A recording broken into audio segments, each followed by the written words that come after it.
Hi, I'm Aaliyah. And I'm Hav. Welcome to Mom Files, Moments of Motherhood podcast, the place where the messy, hard, and honest parts of momming get to exist without shame. If you're a mom, you'll find realistic routines, gentle validation, and maybe a few new things to try. Think of us as your village, a judgment-free corner of motherhood. We're so glad you're here.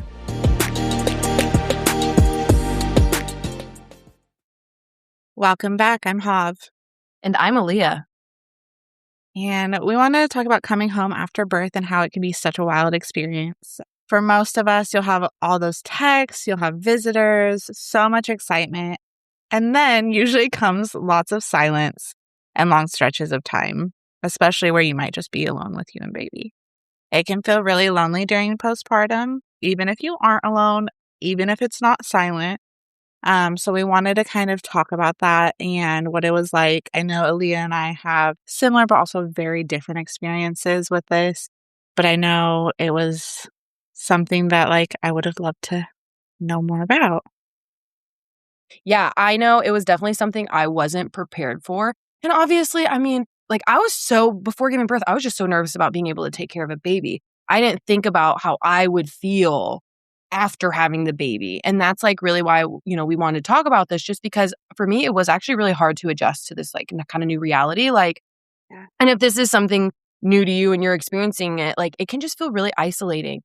And that's how I felt. I remember it was so quiet and it could feel really heavy and we've talked about it before, but it's all of a sudden, all these days blur together. It's the same thing over and over and over again. You don't have a ton of adult conversations. You're kind of just with this baby and that's it, especially if your partner does go to work or maybe you don't have a partner, things like that. And I also really struggled with feeling stuck in one spot, whether it was feeding or holding or sleeping or whatever. And it wasn't bad. It was just, there was so much of an adjustment, both with those things, but then also, as we've talked about before, having kind of that identity shift, it was also hard because my whole entire life changed. So my whole entire life changed, and then I had all these new feelings. And yeah, it was really crazy how isolating it felt. I know you've kind of experienced it as well. So yeah, I'm curious what your thoughts are. I think I would say too, maybe it was just me, but I heard a lot about postpartum depression and anxiety and stuff. And I still didn't really think, looking back on it, it definitely took a part in it. But I honestly think that there's so much that we're just oh, it's hormones.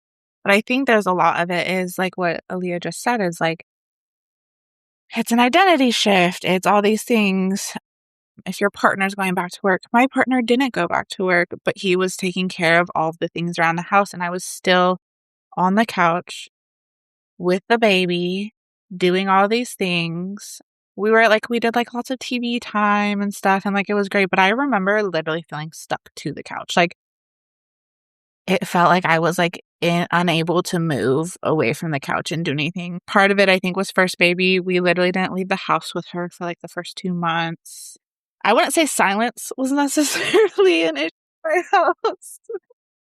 But that doesn't mean that I didn't feel alone. I think a lot of it, and then you're internalizing a lot of things because we've talked about probably in every episode, mom guilt, honestly, at least for me, started right away.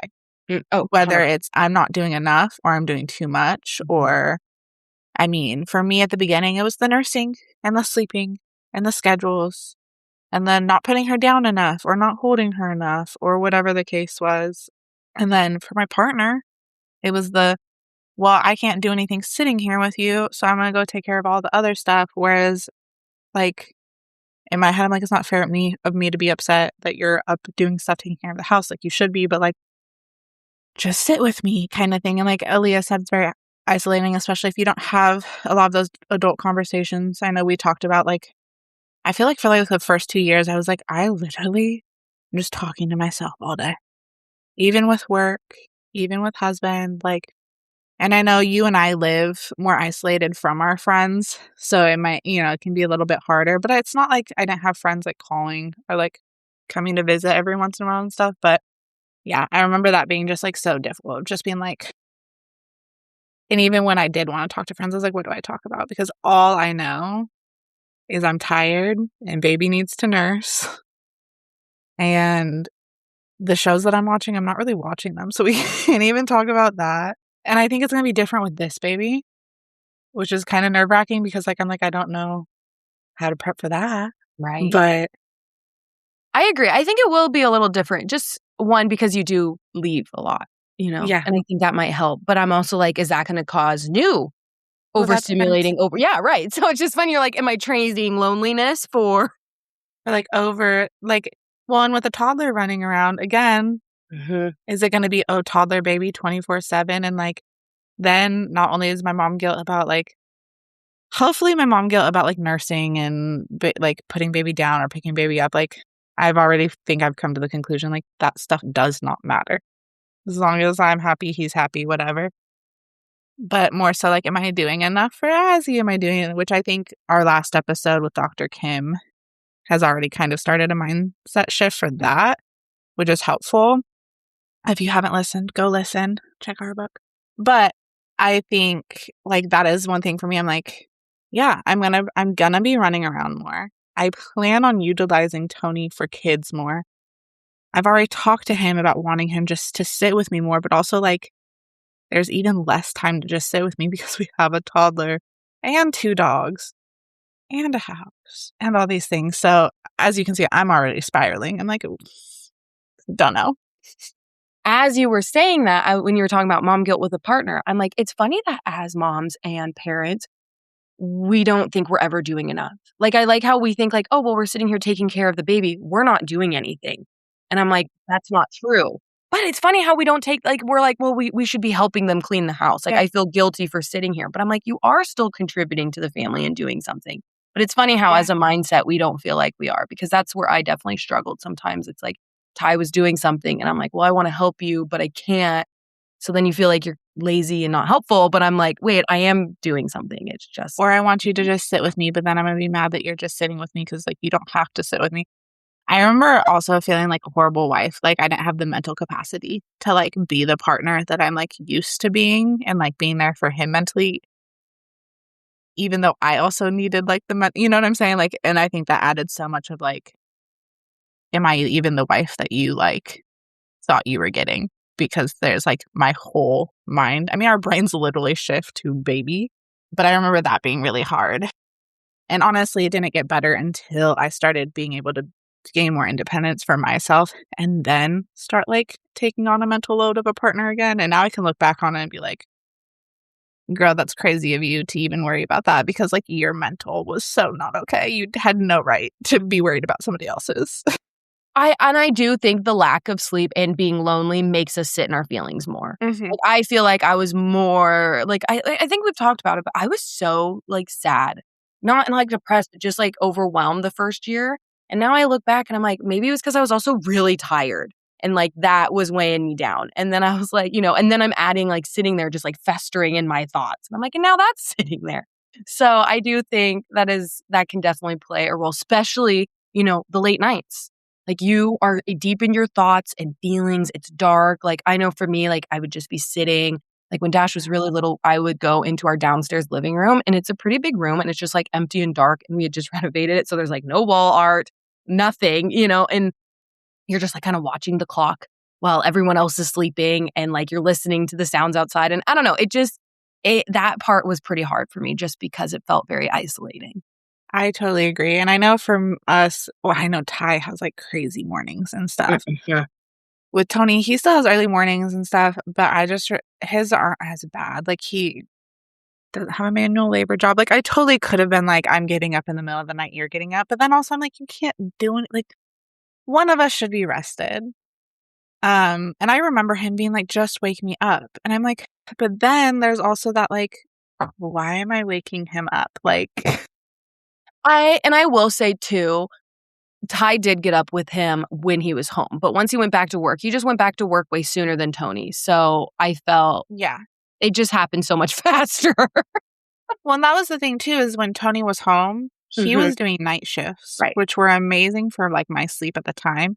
That wasn't giving us time together. He was up with the baby till, like, 4 or 5 in the morning, pretty much as long as he could go without falling asleep, and then he would bring her to me, and then he would crash until, like, noon. That is an excellent point, though, is I know people talk about being hard on a relationship, but it really can be hard, especially if you are doing shifts because you're like ships passing through the night. You don't really interact and it's kind of just about survival for everybody. Yeah. And I would say that was like probably a little bit easier on us because we started dating so young that we had those like work lives where we like literally never see each other and stuff like that. So like, thankfully there was never that like, oh God, we don't want to be around anymore. But I think if you are especially a couple who is used to like your free time is together, like that might be something to mentally prepare for and to talk about for sure. Yeah, because I agree. I didn't feel like our relationship wasn't strong still. I just felt like we were missing each other. It's like, and that's something, to think about. And, I mean, it's not really on this episode, but, that's those moments that if you are missing those, maybe you slip in after baby gets here, even just like lunch together. It doesn't even have to be date night because sometimes that's not feasible. But speaking of things that helped us, I think that kind of leads us into just like some fixes on if you are kind of dealing with this loneliness and stuff, it can be really hard. One thing that really helped me, I would say texting a person, but even more than that is audio messaging. Hob and I regularly send audio message. Actually, I'm going to pull it up just to show you guys. Literally constantly. Like it's still, I don't think it's ever going to stop. Like it's just audios. And that's what you should do too. I highly recommend it. It's so nice. It's like you can rant. You might not respond for a few days, but it's like you're able to get it out. I think at one point we were texting, audio messaging, and messaging each other on Instagram. But it honestly it has been and is so nice because one, you can save the audio messages and listen to them later. You can not listen to them and come back to them and like we do that all the time. We'll have like long text conversations and then I know I mark your messages as unread so that I'm like, oh yeah, I just need to go find where we were at. And we break up a lot of our audio message into like segments of like different conversations. So we're not like having to listen to, sometimes our messages are like 7 minutes, but we have a lot of things to say. Yeah, but no, I think that seriously was such a lifesaver, is still, and I think it will be again. But I remember, and this was 4 years ago for me, I literally remember being like, I don't know what I would do if I didn't have Aaliyah. Like it was, and then I remember when you were pregnant, I was like, you better use me like I used you. Like, and I did. Yeah. And it's honestly so helpful. And it doesn't have to be a friend with a kid. Like Aaliyah was not pregnant. She wasn't thinking about being pregnant. It was just somebody that was like, I just need to vent. Like I just need somebody to listen. And like, let's be very clear. I was like very on the opposite spectrum of having children. So like at the time Hob was pregnant. So like literally the opposite of thinking about having children. And we still had a great chat, like great time and stuff. And I think, and the conversations helped. And then to me that it kind of plays into having something to look forward to. So for me, it was like, whether that was our messages, whether that was like, I know, or like, I sometimes would go get coffee and donuts or we'd just get outside, like having small things that kind of help break up the routine and stuff. Because like, especially like your deep postpartum, say 3 months, I'm like, you're going to feel like you're feeding, sleeping, they're pooping. That's like, it's just like, and it's like every 2 hours, it feels like it can be a lot. So helping break it up, I think really help. Yeah. I mean, and I think you got to give a big shout out to like having friends that care about you mentally and not necessarily where you're at in life and like having like differences, but just like being there to like listen. I would also throw in our new crime documentary club that we do, which like that was honestly, that's new for us, but on our own time, watching the same crime documentary, it could be Love is Blind for all I care, but like maybe having somebody that you can go and talk to about stuff, it definitely helps separate my like Azzy baby Tony dogs. Like, okay, like I can go and we can talk about something that's like outside of craziness in life. I'm glad you brought that up because I think it is true. It allows us to have something that's not just children, husband, that, like we do use our messages a lot to rant or talk or chat about, daily life. And the documentary, like Hav and I, we watch like one a week or something, but it really helps break it up. We're talking about something totally different, something we both enjoy that's like not a hobby, but that isn't related to anything. Like it makes us feel like individuals again. Yeah. And it encourages us to do something other than laundry, whatever. Like, the talking is really important too, but it's like, okay, like, so I remember before I was like, I don't have time to watch a documentary. And I was like, you know what? Let's do it. And we've watched like what, 4? Yeah, 4 or 5. And I think too, it can be really good to have that background noise. Maybe you don't want to watch TV, but even if it's a podcast or music, that can also help break Yeah. up the silence. So I also like the documentaries just because it feels a little educational, but it's kind of breaking up my day to not just be like staring at the wall. I'm glad you said like the music or the podcast. I know when Azzy was a newborn, especially when you're like trying to decide about like, I mean, newborns, obviously, but like trying to decide about how much TV you want going on in the background. Stuff like that. When we weren't like, when I wasn't like couch potato watching TV, we were like, I was trying to interact with her. I always had music on. I know some people aren't like super music people. I have been my whole life. Again, just like another dopamine thing, like play that music. And it's the same when they get into toddler stage, like have dance parties, stuff like that. Just like have on some good music. And sometimes that like music will change your like mindset. Like I know sometimes I'd be so sad and I'd just like put on a fun song. Just like put on something fun and you can still dance with your baby. They don't have to be able to move. You can shimmy them around. But I think stuff like that is really important. Yeah, and I mean it's good for them too. I know I think you watched the Colors show a lot. Isn't that what it's Yes. called? I did Colors. that a lot. And I also like the like if you go on YouTube and you just type like ambiance. Like right now I did Mhm. like spring ambiance. I like to also just put on like those so it's just music but like a little background, like even if it's just like a picture, just because it kind of helps liven it up a little bit. And I do love the dance parties. I definitely did some when Dash was really little. Also just for myself, sometimes you need just something that makes you smile because it's hard when you feel like nothing's working. It's so true. Literally. And sometimes that is how it's gonna feel. And sometimes you'll just want to sit on the couch and do nothing. But yeah, I think those are the times when I would encourage a voice memo to a friend who cares, turning on music, running a show in the background. If you can, showering was really hard for me. I was really stressed, but I feel like, if you can shower, they make like they make wraps now that you can like put baby in while you shower, like on you, like baby wraps. Interesting. And then honestly, I think the most shifting for baby and parent mom is going outside. Literally just stepping. I think at one point I was drinking my coffee outside every day. There was one time I didn't have a lot of nipple confusion with her. There was one time she wouldn't nurse and I started freaking out. And I was like, oh my God, she's not going to eat like all this stuff. Like, I was just like, what am I going to do? And she was older. It was fine. Like, it wasn't, but like, I went outside and she literally took the nipple. Like, she was like, okay. I think going outside is like, yeah. Yeah. And sometimes, I know sometimes it's cold and stuff, but honestly, sometimes that like burst, like bundle up real quick, get that burst of like cold air if this is happening during winter. I guess I'm not thinking about the other side. It's going to be muggy for me here, but. Well, it can still help, even if it's 5 minutes. Like, even if it's just you stepping outside, like, especially if, like, everyone's having a rough moment, put the baby, I think we mentioned it with Dr. Kim, have them in a safe space and just take some time for even if it's 2 minutes, just to, like, reset. Sometimes you just need to take that breath, reset.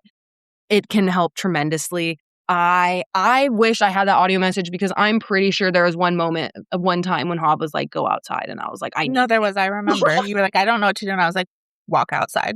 And I Take was like, you're Dash right. and You're walk right. outside. Yeah.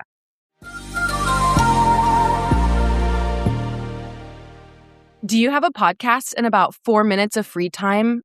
Are you editing during nap time, answering emails at midnight, or wondering how your podcast became a second full-time job? But you don't need to do it all. You need back-end support. That's why we offer podcast editing and post-production for busy moms who have something to say, but no time for audio, show notes, or scheduling. You record, we handle the rest. Close your eyes and imagine fewer late nights and way less tech stress. If that sounds good, check the link in the description and book a free discovery call. Just a quick chat to see if we're a good fit. Because podcasting should feel fun, not like another thing on your already really full plate.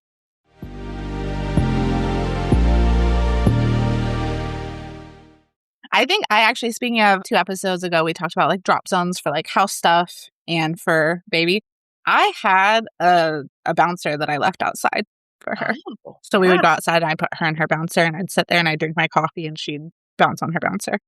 Wow, I love that idea. Yeah. Mhm. Again, I think that actually kind of ties into, yeah, you're right, like 2 episodes ago with ease. Anything you can do to make your life easier. You're not gonna wanna carry a bouncer around to every room. If you happen to and I know they're expensive, so look at yard sales, look at Goodwills, look at Facebook Marketplace, even post, like, I know in our local groups, people ask, like, "Hey, does anyone have this they're getting rid of?" So, because yeah, Little anything to make the your life easier. $25 Fisher Price ones, Worth honestly, are it. great. I think that one that was outside, our neighbor across the street, they're so old and so cute. He actually brought it over, and he was like, "Do you want this?" And I was like, at first, I was like, "No." And I was like, "Let me just leave it outside." And it actually was, like, a huge game changer. Yeah. So, yeah, definitely something to think about, especially if you're dealing with a lot because it can be like you Yeah. already have so much going on postpartum and then you don't want to add all of that. So, back to the loneliness, if you are in that quiet right now, just remember there are so many moms with you in that same moment or have been. I know we've both been there. Hobbs honestly about to be there again. Yay! But, find those small things that help bring joy, bring a little peace, just a little less loneliness. It's not going to be perfect, but yeah, you got this. We're rooting for you. We are. Absolutely. I think take care of yourself. If you can get out of the house, get out of the house. If you're like me with your firstborn and that terrifies you, then don't. Don't do it. Stay home. Just leave and go in your yard. Yeah, just try to find the small things. Yeah, oh, car seats with Azzy. Oh, I'd rather tear my hair out than put her in a car seat and be in the car alone with her. There was no way. I didn't go anywhere without Tony for the first, 6 months. I get it though. I remember the first time I went to a restaurant and he was like 8 weeks old, maybe even less. And it was awful. I didn't even eat my Easter. It was a whole thing, but we did it. We made it through. So yeah, if you do feel anxious, we get it if you don't want to leave. Even if it's, like I said, even if it's just taking a couple steps outside of your door to make you feel better. You don't have to leave your property because we get it. I remember being so impressed with you for leaving the house and just being brave enough to. I just remember being like, "You're so brave." And now, with a second kid, I'm like, "Oh, we're gonna be leaving the house. No big deal." But it is true. It's like we forget to give ourselves some little snaps for the small things. Yeah, absolutely. You did that. It's like in our last episode we talked about with Dr. Kim, the proud of moments. Think about something that you did that day that seemed looking back on it, I'm sure you're like, okay, big deal. I took him out of the house. He cried and I was a little stressed, but not that big. But actually, when your mind is so overwhelmed, it's fight or flight mode. And you're literally I know I was in flight mode for 8 months. Can't do it. And I have a lot of social anxiety. So it actually was really hard for me. But I was proud of myself. I was like, oh, we're doing this. I also had to because my grandma was in town from a bunch of states away. And I was like, we're doing this for her. But Girl, I didn't even think about that part. I was just you got in the car with him?